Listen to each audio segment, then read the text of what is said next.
Hello everyone, कैसे हैं आप सब। मेरा नाम वैभव कौशिक है। अभी तक हम 4 क्लासेस पढ़ चुके हैं। आज ये हमारी 5वीं क्लास है और ये आज का इस यूनिट का हमारा आखिरी टॉपिक है। इस टॉपिक का नाम क्या है? इस टॉपिक का नाम है वाइल्ड लाइफ कंजर्वेशन। जब हम बायोडाइवर्सिटी की बात करते हैं तो उसमें बहुत इम्पॉर्टेंट टॉपिक होता है वाइल्ड लाइफ कंजर्वेशन, वन्य जीव संरक्षण। अब इसमें बहुत सारे टॉपिक्स हैं। वो टॉपिक क्या क्या हैं जो आज की क्लास में हम कंप्लीट करेंगे। पहला टॉपिक आपको दिखाई दे रहा होगा रेड लिस्ट, जो कि मोस्ट इंपॉर्टेंट टॉपिक है। यहाँ से क्वेश्चन हमेशा आते ही आते हैं कि भाई रेड लिस्ट की जो सूचियों में जहाँ जहाँ स्लॉट दे रखे हैं उनमें कौन सा स्पेसीज किस कैटेगरी में अब आ गया है। पहले तो हम इसको पढ़ेंगे। दूसरा हम पढ़ेंगे SFTLC के बारे में, जिसमें हम टाइगर के कंजर्वेशन और उन चीज़ों के बारे में पढ़ेंगे। फिर यहीं पर इसी टॉपिक में टाइगर का एक और टॉपिक है जिसको हम कहते हैं इंटरनेशनल बिग कैट अलायंस, और ये बहुत न्यूज़ में रहा, तो इसको ज़रूर अच्छे से पढ़ लेंगे क्योंकि इसमें 7 कैट्स के बारे में हमें पढ़ना होगा और ये इंडिया के लिए बहुत इंपॉर्टेंट है इस वक्त। फिर वहाँ से आगे बढ़ेंगे तो एलिफेंट सेंसस, क्योंकि ये भी काफ़ी चर्चा में रहा। केरल का जो एरिया है वहाँ पे एलिफेंट को लेके काफ़ी चीज़ें हुई। फिर वहाँ से state of rhino report number 2024, तो राइनो की रिपोर्ट के बारे में भी पढ़ेंगे यहाँ से। अगला टॉपिक होगा हमारा ग्रेट इंडियन बस्टर्ड, जिसको गोडावन कहते हैं, उसके बारे में अच्छे से पढ़ेंगे। और फिर आखिरी में क्रोकोडाइल कंजर्वेशन प्रोजेक्ट के बारे में पढ़ेंगे। जो मगरमच्छ और घड़ियाल आपने सुने होंगे, उनके कंजर्वेशन प्रोजेक्ट्स के बारे में यहाँ पे इस क्लास में हम पढ़ेंगे। इतना आज का ये हमारा टॉपिक रहने वाले हैं, तो इसको नोट डाउन कर लीजिएगा। यहाँ से क्वेश्चन बहुत बनते हैं, आपको दिखाऊंगा भी कि भाई कहाँ कहाँ से क्वेश्चन इसी सेगमेंट से आए हुए हैं। क्लियर है? चलिए अब कुछ ऑर्गेनाइजेशन देख लेते हैं जो वाइल्ड लाइफ कंजर्वेशन प्रोजेक्ट्स को चलाती हैं। तो सबसे पहले विश्व वन्यजीव कोष एक आपकी ऑर्गेनाइजेशन है। दूसरा है कंजर्वेशन इंटरनेशनल। एक है प्रकृति संरक्षण। एक है वन्यजीव संरक्षण सोसाइटी। एक है संयुक्त राष्ट्र और एक है नेशनल जियोग्राफिक। तो ये सारी जो संस्थाएं हैं इनके बारे में आपने हमेशा सुना भी होगा। और ये क्या काम करती हैं? ये काम करती हैं जितना भी कंजर्वेशन प्रोजेक्ट्स चल रहे हैं उनको बढ़िया से उसको सुचारू रूप से चलाने का काम यही ऑर्गेनाइजेशंस करती हैं। अब यहाँ से हमारा पहला टॉपिक स्टार्ट होता है, जिस टॉपिक का नाम है रेड लिस्ट। ठीक है, लाल सूची। तो बहुत सारे लोगों ने सुना भी होगा लाल सलाम, लाल सलाम। तो ये खतरे का निशान होता है। किसका निशान होता है भाई? खतरे का निशान होता है। तो ये बहुत इंपॉर्टेंट लिस्ट है भाई, बहुत ज्यादा इंपॉर्टेंट लिस्ट है। तो हेडलाइन डालिए रेड लिस्ट, और इसको जारी करने वाली जो संस्था है उस संस्था का नाम लिखा हुआ है IUCN। ठीक है, तो रेड लिस्ट कौन जारी करता है ये आपको पता चल गया होगा, IUCN जारी करती है। अब इसके बारे में कुछ चीजें मैं आपको पिछली क्लास में भी बता चुका था, लेकिन यहाँ पे ये मेन टॉपिक है तो इसलिए आपको और जानना जरूरी है। इसमें कई श्रेणियां दे रखी हैं, कई कैटेगरीज दे रखी हैं, जैसा कि वहां पे रेड लिस्ट की कैटेगरीज दे रखी है। इनके ये सिंबल्स जरूर याद रखिएगा। ठीक है, सिंबल्स जरूर याद रखिएगा। सबसे ऊपर जो है वो एकदम क्या है, जो बिल्कुल विलुप्त हो चुके हैं, अब है ही नहीं, तो वो कैटेगरी है। और यहाँ पर जो कि अभी इवैल्यूएट ही नहीं हुए हैं, उनके बारे में पता ही नहीं है, मूल्यांकन ही नहीं किया गया। तो सबसे पहले फर्स्ट नंबर मैं नीचे दूंगा, उसके बाद सेकंड नंबर जहां पे डाटा की कमी है, तीसरा नंबर कम से कम चिंता का विषय है अभी, फिर चौथा नंबर निकट संकटग्रस्त है, पांचवा नंबर असुरक्षित है, छठा नंबर संकटग्रस्त है, यहां से चीजें परेशानी का सबब बनने लगती हैं, सातवां गंभीर रूप से संकटग्रस्त है, आठवां जो जंगल है वहां से विलुप्त हो चुकी है, और नवा बिल्कुल बिल्कुल विलुप्त हो चुकी है। तो अब यहां से आपको यह चीज तो पता चल गई कि भाई रेड लिस्ट में कितनी कैटेगरीज हैं? 9 कैटेगरीज हैं। कितनी कैटेगरीज हैं भाई? 9 कैटेगरीज हैं, जिसमें सबसे ऊपर आती है विलुप्त। क्लियर? यह प्रजाति अब जीवित ही नहीं रही है, तो इसमें आपको कोई भी इसकी स्पेसीज यहां पे अब वह हमारी जो धरती है उस पर नहीं मिलेगी। और सबसे नीचे प्रजाति का अभी तक मूल्यांकन ही नहीं किया गया, तो जब किया ही नहीं गया तो उसके बारे में कैसे बताएंगे हम। तो ये 9 कैटेगरीज इस तरीके से आपके पास दिखाई देंगी। जैसा मैंने बताया, छठे नंबर से आपको पढ़ना बहुत जरूरी हो जाता है। तो संकटग्रस्त में क्या होता है, इस प्रजाति के जो जंगल में विलुप्त होने का खतरा अब बढ़ने लगा है। जंगल में अब इसका खतरा ऐसा आ गया है कि भाई ये वहां से भी गायब हो रही हैं। दूसरा कि भाई ये प्रजाति अब गंभीर स्थिति में आ गई हैं, जंगल से विलुप्त भाई अब बहुत ही कम जगहों पे ये हैं, अब जंगल से ये गायब हो चुकी हैं। और आखिरी में तो मैं बता ही चुका हूं, क्लियर है। तो ये 9 कैटेगरीज हैं। अब कुछ इस साल ऐसी कैटेगरीज रही जिसको अपडेट कर दिया गया। अपडेट क्या किया गया है, आपको जैसे यहां पे दिखाई दे रही होगी ला गुमेरा विशाल छिपकली। कौन सी है भाई, ला गुमेरा विशाल छिपकली। अब ये एक छिपकली की प्रजाति है और ये कहाँ मिलती है, स्पेन में मिलती है। कहाँ मिलती है भाई, स्पेन में मिलती है। और इसको अपडेट कर दिया गया है, ठीक। तो एक तो ये चीज हो गई। अब यहीं पे अब ये भी लिख लो, यहाँ पे एंडेंजर्ड हो गई है ये, ठीक है। अब देखो यहां से इंग्लिश वाले नाम आपको याद रखने होंगे, क्योंकि मैं थोड़ा सा इंग्लिश में ही बोलूंगा, तो आपको यहां से अपनी कैटेगरी के हिसाब से इसको अपना इंग्लिश और हिंदी में लिख लीजिएगा, क्योंकि यूपीएससी में मेनली वो इंग्लिश की ही टर्म यूज करता है एनवायरनमेंट में, तो थोड़ा आप इस चीज का ध्यान रखिएगा। तो जो पहली वाली छिपकली है, मैं थोड़ा साइड भी हट जाता हूं, पहली वाली जो छिपकली है वो स्पेन में मिलती है और ये इंडेंजर्ड में है, क्लियर। कैनेरी एक जगह पड़ती है स्पेन के पास, आपको यही मसला याद रखना है। फिर उसके बाद लिखिएगा कोपिया पोआ कैक्टस। कोपिया पोआ कैक्टस, ये एक कैक्टस की प्रजाति है और ये फूल देता है। क्या देता है, फूल देता है। फूल वाला पौधा टाइप का है, फूल देता है, लिखते चलिएगा, फूल देता है। ये कहां पे मिलता है भाई, आटाकामा। आटाकामा डेजर्ट में है, ठीक है।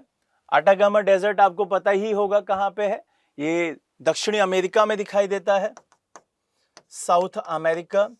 और अगर एरिया बताऊं तो चिली और अर्जेंटीना वाला जो जोन दिखाई देता है वहां पे है। आगे बढ़े। अब ये विलुप्त होने का खतरा है, इसका क्या है, विलुप्त होने का खतरा है। विलुप्त होने का खतरा है, याद रखिएगा। तीसरा लिखिएगा ग्रेन कैनेरिया विशाल छिपकली। अब इसके नाम से ही आपको दिख रहा होगा कि ये कहां पे है, कहां पे है भाई, कैनेरी में। और कैनेरी अभी बताया मैंने कहां पे है, स्पेन। तो ये भी छिपकली की प्रजाति जो है वो स्पेन में है। तो नाम लिख लीजिएगा जल्दी से। 80 सेंटीमीटर की इसकी लंबाई होती है, भूरे लाल रंग की होती है और क्रिटिकली एंडेंजर्ड है। क्रिटिकली एंडेंजर्ड है, ठीक है। तो ये अपडेट डाटा बता रहा हूं, लिख लीजिए जल्दी। आगे बढ़ते हैं। बोर्नियो हाथी, मोस्ट इंपॉर्टेंट। बहुत छोटे छोटे से क्यूट से होते हैं, जितने बड़े हाथी हम लोग देखते हैं उसके मुकाबले ये छोटे छोटे होते हैं। तो लिखिए इनके बारे में थोड़ा सा, इसलिए ज्यादा डाटा है क्योंकि ये अपने एशिया में ज्यादा फेमस है। बोर्नियो हाथी एशियाई हाथी का सबसे छोटी उप प्रजाति है। दूसरा, इसकी अगर लंबाई की बात करें तो 2.5 से 3 मीटर लंबे होते हैं। इनके कान बड़े बड़े होते हैं और इनकी पूंछें लंबी होती हैं। अब देखिए ये जो मैं डाटा बोल रहा हूं इसको बहुत ध्यान से पढ़िएगा, क्योंकि यही आपके यूपीएससी में सेम स्टेटमेंट में बोले गए हैं। कई जगहों पर आपको अभी आज मैं क्वेश्चंस भी दूंगा, कई जगहों पर सेम स्टेटमेंट दे दिए गए हैं और आपसे बोलेगा कि बताइए कौन सा स्टेटमेंट इसमें सही है या कितने स्टेटमेंट सही हैं। तो यहां से इनके दांत छोटे और सीधे होते हैं, इनका रंग हल्का भूरा और ग्रे होता है। ये भूमि के भारतीय हाथियों से करीब 5 गुना हिस्सा छोटे होते हैं। इसीलिए मैंने बोला कि इनकी जो हाइट है वो छोटी छोटी है, और साल 2024 में इन्हें IUCN की रेड लिस्ट में लुप्त प्राय की श्रेणी में रखा गया है। तो आपको यहां से समझ में आ ही गया होगा कि ये पूरा डाटा कितना इंपॉर्टेंट है। अब उसके बाद हम पांचवा जो नाम लिखने जा रहे हैं उसका नाम क्या है? ग्रेन कैनेरिया सिंकंक। ठीक है, अब इसको हम लोग सांप की मौसी भी बोलते थे। क्या बोलते थे भाई इसको? सांप की मौसी। अब हम लोग तो ऐसे ही निपटा देते थे, लेकिन IUCN वाले ऐसे नहीं निपटाते हैं इसको। उन्होंने इसकी भी पूरी की पूरी डिटेलिंग की है कि भाई इसको मारो मत, क्योंकि ये अब मिलेगी नहीं फिर। तो जब ये सांप की मौसी हम इसको बोल रहे हैं तो उसी फैमिली का मसला रहेगा। अब ये कहां पे मिल रही है? देखिए यहां पे फिर से वही नाम आ रहा है, कैनेरी, और कैनेरी कहां पे है? स्पेन। ठीक है, तो इसी को हम क्या बोलते थे? सांप की मौसी। तो ये चीजें आपको ध्यान रखनी है और ये बहुत इंपॉर्टेंट है, क्योंकि IUCN की लिस्ट में अगर नाम आ रहा है तो इसका मतलब बहुत ज्यादा वर्ल्ड लेवल पर इंपॉर्टेंट होगी। एक और चीज बता दूं यहीं से कि जो रेड लिस्ट होती है वो सिर्फ स्पेसीज के बारे में नहीं बताती है, वो पेड़ पौधों के बारे में भी बताती है, प्लांट्स के बारे में भी बताती है। तो ये चीज भी आपको ध्यान रखनी है कि ये सिर्फ स्पेसीज के बारे में नहीं बताती कि पता चला हम सांप के बारे में ही बता रही है, मगरमच्छ के बारे में ही बता रही है, ऐसा नहीं है। जैसा अभी एक एग्जाम्पल भी दिया मैंने, ये क्योंकि ये तो पौधा है, कैक्टस तो एक पौधा है, तो ये पौधों के बारे में भी बताती है। तो ये चीज आपको ध्यान रखनी है कि रेड लिस्ट दोनों चीजों के लिए जारी की जाती है। अगला टॉपिक लिखिएगा जो कि बहुत इंपॉर्टेंट है, बहुत ज्यादा इंपॉर्टेंट है। उस टॉपिक का नाम क्या है? उसका नाम है इंटरनेशनल बिग कैट अलायंस। ठीक, International Big Cat Alliance, IBCA, International Big Cat Alliance. जल्दी से लिखें, इंटरनेशनल बिग कैट अलायंस। चलिए, अब यहां से आपको कुछ दिखाई दे रहा होगा। यहां पे आपको, अगर आप इस फोटो में कुछ जानवरों को देख पाएंगे तो आप उनकी गिनती भी करना शुरू कर चुके होंगे। अब अगर आप गिनती करेंगे तो आपको मिलेगा कि ये 7 हैं। कितने हैं भाई? 7 हैं। 1 2 3 4 5 6 और 7। तो यहां से मैं ये 7 क्यों बता रहा हूं आपको? क्योंकि इन्हीं 7 की जिंदगी को कंजर्वेशन के प्रोसेस से गुजारना इस अलायंस का सबसे बड़ा एम है। इनको संरक्षण देना सबसे बड़ा एम है। तो इंटरनेशनल बिग कैट अलायंस इन्हीं 7 को संरक्षण देने का एक सबसे बड़ी पहल है। तो ये आपको याद रखना है। अब वो कौन कौन से हैं ये आपसे पूछा जाएगा कि भाई वो 7 बिग कैट कौन सी हैं, क्योंकि आपको पता होना चाहिए कि जो चीता है वो बिल्ली की ही प्रजाति है, जो बिल्ली है वो चीता की प्रजाति है, ऐसा भी बोल सकते हैं। एक आम आदमी की भाषा में जो बिल्ली है वही चीता की प्रजाति है, बस चीता थोड़ा बड़ा होता है और बिल्ली थोड़ी छोटी होती है। तो इसीलिए कई लोग बोल भी देते हैं कि बिल्ली और चीता एक ही फैमिली के लोग हैं। वो गलत नहीं बोल रहे हैं, बिल्कुल सही बोल रहे हैं। तो ये चीज आपको ध्यान रखनी है। ये 7 बड़ी बड़ी बिल्लियां हैं, तो इन्हीं को बचाना है। तो नाम क्या है पहले का? जगुआर। आपने कार का नाम सुना होगा जगुआर, तो ये वही है, उसी की रफ्तार, तो जगुआर। दूसरा पूमा।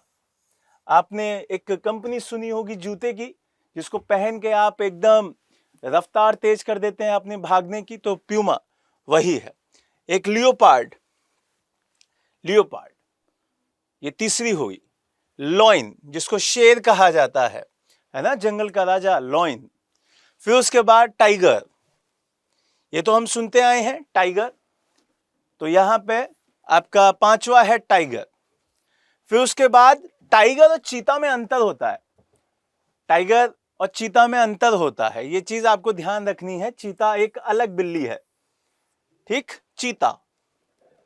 और चीता के बाद स्नो लेपर्ड, जो हिम तेंदुआ बोला जाता है। हिम तेंदुआ अलग है और तेंदुआ अलग है। अब तेंदुए में क्या है? इनमें छोटी छोटी सी दानेदार की क्या होती हैं, इन पे जो इनकी बनावट है, इनकी जो बॉडी स्ट्रक्चर है वो आपको ध्यान रखना है। क्लियर? तो ये 7 तरीके की बिल्लियां हैं, सातों के नाम आपने लिख लिए होंगे। अब यहां से आपको कुछ डिटेलिंग करनी है जो कि आपके लिए बहुत जरूरी है। इंटरनेशनल बिग कैट अलायंस, अब इनके बारे में थोड़ी सी बात बता रहा हूं। इंटरनेशनल बिग कैट अलायंस एक बहुदेशीय प्लस बहु एजेंसी गठबंधन है। ध्यान रखिएगा, इसमें बहुत सारे क्या है, बहुत सारे देश हैं पहली चीज, प्लस बहुत सारी संस्थाएं भी इसमें जुड़ी हुई हैं। तो ये बहुदेशीय और बहु एजेंसी गठबंधन है। दूसरा, जिसका उद्देश्य बड़ी बिल्लियां मतलब बिग कैट्स की प्रजातियों को और उनके आवासों को संरक्षण प्रदान करना है। जो ये 7 तरीके की बिग कैट्स हैं, इनके आवास, जो इनका घर है और इनकी खुद की स्पेसीज, उन दोनों को ही क्या करना है, प्रिजर्व करना है, संरक्षण देना है, उनको कंजर्वेट करना है, उनको कंजर्वेशन प्रोसेस से बढ़िया से उनको बचाना है। क्लियर हुई ये चीज? फिर यहां से आगे करें तो भारत ने ये लॉन्च किया कब, 2023 में, इसीलिए इंपॉर्टेंट है ये। और इसमें सदस्य देश कितने हैं, 96 सदस्य देश हैं। इसका मुख्यालय कहां है भाई, भारत में ही इसका मुख्यालय है, इसलिए और इंपॉर्टेंट हो जाता है। फिर उसकी बाद इसकी संरचना, इसमें सदस्य देशों की सभा, स्थायी समिति और उनके सचिवालय शामिल होते हैं। तो यहां से ये सारा डाटा आपके लिए बहुत इंपॉर्टेंट है। अब इन पे खतरा क्या है ये भी देख लीजिए। इनका शिकार किया जाता है, बहुत सारे लोग आपने देखे होंगे कि शेर की खाल, चीता की खाल, टाइगर की खाल सब अपने घर में लगाने का बड़ा शौक रखते थे, लेकिन अब ये अपराध है, आप नहीं कर सकते हैं ये सब। ठीक है, तो उनका शिकार और जो पुनर्वास में उनकी हानि पहुंचा रहे थे लोग, तो उसको सही करना इसका मेन टारगेट है। दूसरा, यहां से जो मानव और तेंदुओं के बीच में क्या हो जाती थी, कभी कभार फाइट हो जाती थी, तो उसको भी कि भाई उनका घर बढ़िया से अलग तरीके से बनाया जाए, जिससे वो इधर साइड में आए ही नहीं, मानव से उनकी क्या हो, लड़ाई हो ही ना, बढ़िया से वो अलग, मानव अलग। तो ये चीज भी करने का बहुत इंपॉर्टेंट लक्ष्य किया गया है। क्लियर? अगर कार्यों की बात किया जाए कि भाई इसके तहत क्या क्या कार्य किए जाएंगे, तो 7 बिल्लियां मैंने बता ही दी। दूसरा, नीतिगत पहलुओं का समर्थन करना और संयुक्त राष्ट्र अनिवार्य सतत विकास लक्ष्यों को प्राप्त करना इसका मेन टारगेट रहेगा। तो जो मोटा मोटी बात थी वो आपको ऊपर वाली लाइनों में समझ में आ गई होगी। आगे बढ़ते हैं। यहां से अगर आपको थोड़ा सा इन सातों के बारे में अगर मैं बात करूं, तो इनके वैज्ञानिक नाम आपके सामने लिखे हुए हैं, और यहां जो ये इंपॉर्टेंट वाली बात है वो यहां लिखी हुई है कि भाई IUCN की रेड लिस्ट में ये किस कैटेगरी में रखे गए हैं। और दूसरी चीज, भारतीय वन्य जीव संरक्षण अधिनियम 1972 में कौन सी अनुसूची में रखे गए हैं। तो ये दोनों चीजें आपके लिए इंपॉर्टेंट है। जैसे अगर मैं प्यूमा की बात करूं, तो प्यूमा हमारा कम चिंतनीय जो रेड सूची है उसमें दे रखा है। अगर बाघ की बात करूं तो ये संकटग्रस्त है। तो ये चीजें आपको बहुत इंपॉर्टेंट हो जाती हैं। जैसे जगुआर की बात करूं तो निकट संकटग्रस्त है। क्लियर है ये बात? तो ये चीज आपको ध्यान रखनी है। अगर इसके अलावा कुछ बातें करें तो भारत में जो अदर प्रोग्राम चल रहे हैं इनके कंजर्वेशन के, वो भी देख लेते हैं। जैसे प्रोजेक्ट टाइगर, ये तो बहुत बार PCS वगैरह में पूछा गया है, और अगर IAS में पूछा जाएगा तो इसी स्टेटमेंट की फॉर्म में पूछा जाएगा। तो प्रोजेक्ट टाइगर कब स्टार्ट किया गया था? 1973 में। एशियन शेर पुनर्वास परियोजना 2004 में। फिर प्रोजेक्ट चीता तो आप सभी को पता ही होगा, मोदी जी ने भर भर के फोटो खिंचवाई थी इसमें। चीता मेरा दोस्त, चीता मेरा फ्रेंड, ये सब प्रोग्राम बढ़िया से चला था। और कब हुआ था ये? 2022 में। एक और प्रोजेक्ट चला था जिसका नाम था प्रोजेक्ट स्नो लेपर्ड, तो वो 2009 में चला था। तो ये प्रोजेक्ट्स दूसरे प्रोजेक्ट्स हैं, ठीक है, इंटरनेशनल बिग कैट अलायंस से अलग। तो ये चारों भी आपकी पकड़ में होने चाहिए। बिग कैट अलायंस कब हुआ है? 2023 में हुआ है, यहां पे लिखा हुआ है। क्लियर है ये चीज? तो ये सारी की सारी चीजें आपको याद रखनी है। अब यहां से हम जो अगले टॉपिक पे चलने वाले हैं वो है हमारा एलिफेंट सेंसस। तो अगला हेडलाइन डालिए, एलिफेंट सेंसस, हाथियों की जनगणना। जल्दी से लिखें, हाथियों की जनगणना।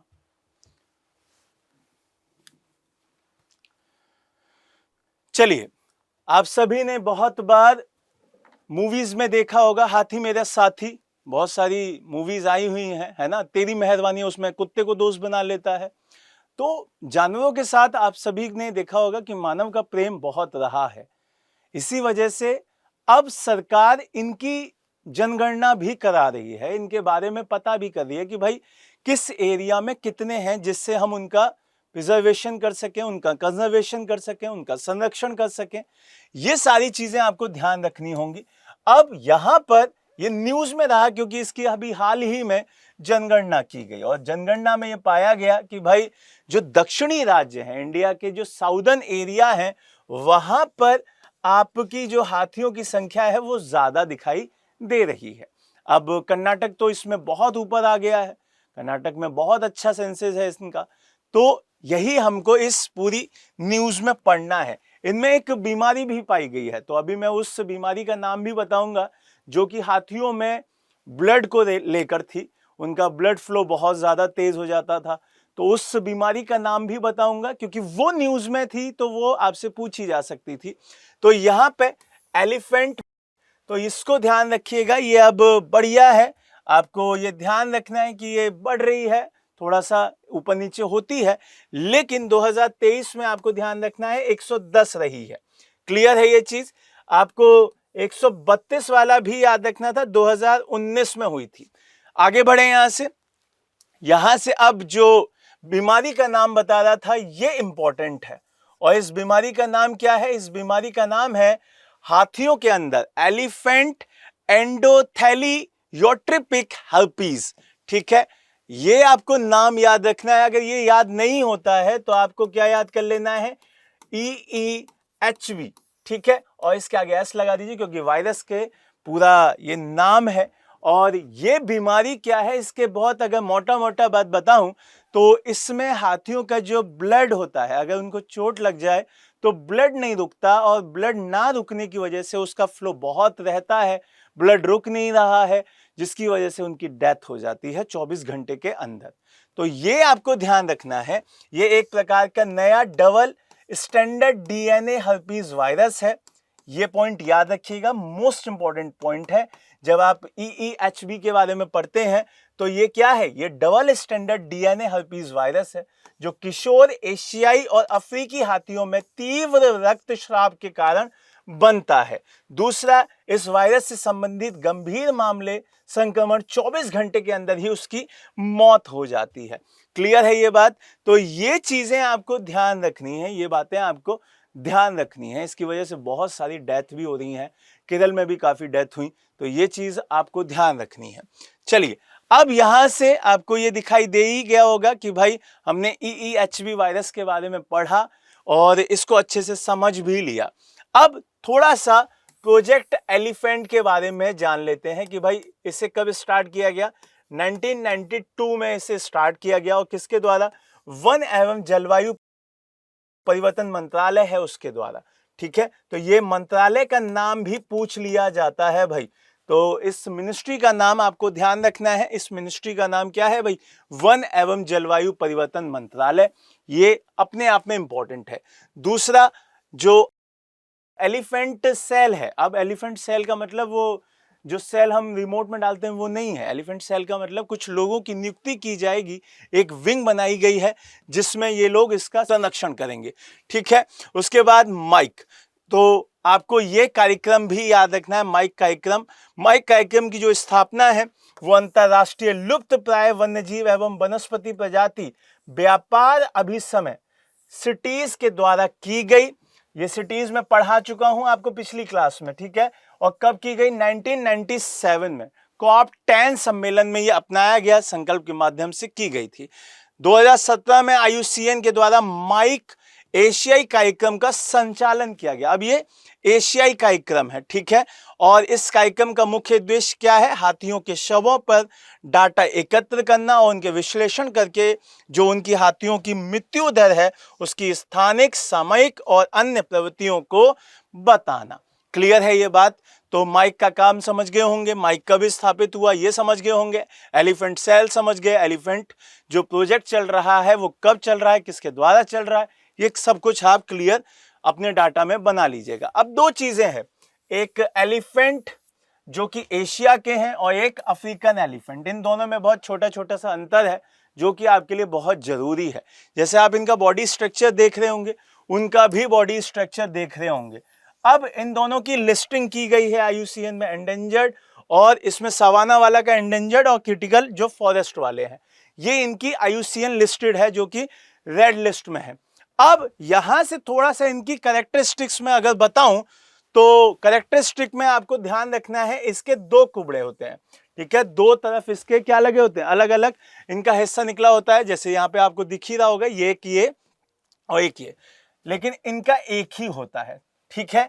दूसरा, इनका वजन कम है, इनका वजन कम है, इनका वजन ज्यादा है, 800 केजी तक होते हैं भाई, ठीक है, 800 केजी तक होते हैं। इनके कान छोटे हैं, इनके कान बड़े हैं। क्लियर है ये बात? तो ये चीजें आपको ध्यान रखनी है, ये सारी पॉइंट्स आपको याद रखनी है और बहुत इंपॉर्टेंट है। इनका कलर थोड़ा सा लाइट रहता है और इनका कलर डार्क रहता है।